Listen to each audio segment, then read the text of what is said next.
हे गाव लहान आहे, पण इथली माणसं मोठ्या मनाची आहेत. दररोज सकाळी कोंबड्याचा आरव होतो आणि गाव नव्या दिवसासाठी जागं होत.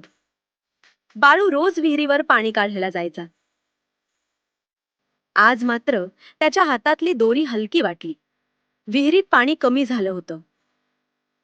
त्यानं खोल पाहिलं आणि मनातच म्हणाला, असं झालं तर गावाचं काय होईल. घरी आजी चुलीवर भाकरी करत होती. बाळूनं पाणी ठेवताना हळूच सांगितलं, आजी, विहीर आटते बहुतेक. आजी थांबली. तिच्या चेहऱ्यावर चिंता उमटली. पाणी कमी झालं तर सगळ्यांनाच त्रास होईल बाळा. बाळू काही बोलला नाही, पण त्याच्या मनात विचार सुरू होते. दुपारी चावडीवर सगळे गावकरी जमले. कोणी म्हणाल, विहिरीत पाणी उरत नाही.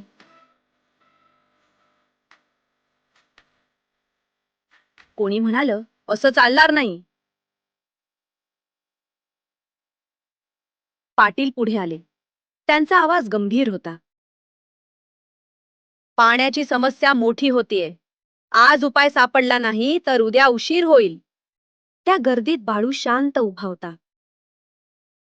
क्षणभर थांबून तो बोलला, आपण सगळे मिळून विहीर साफ करूया. थोडा वेळ शांतता पसरली.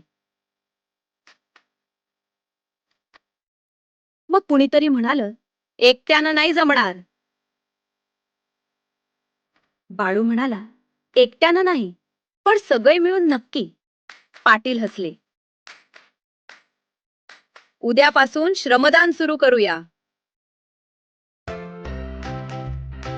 पुढच्या दिवशी सकाळी संपूर्ण गाव विहिरीजवळ जमलं. कोणी दगड बाजूला करत होतं. घाम गळत होता. पण कुणाच्याही चेहऱ्यावर तक्रार नव्हती.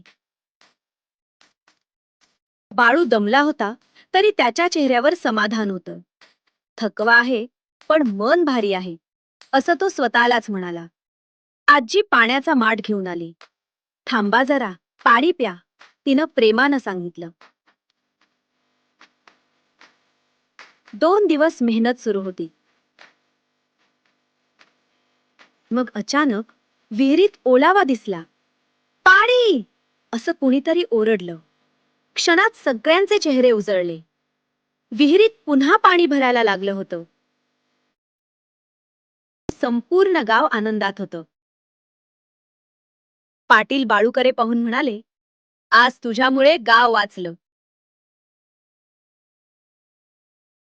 बाळू हसून म्हणाला, माझ्यामुळे नाही, सगळ्यांमुळे. आजीच्या डोळ्यात आनंदाचे अश्रू होते. हेच खरं सोनं आहे बाळा, ती म्हणाली.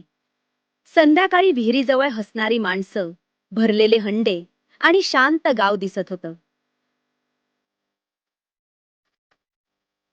कारण सोनं म्हणजे पैसा नाही, सोनं म्हणजे आपलं गाव आणि एकमेकांवरचं प्रेम.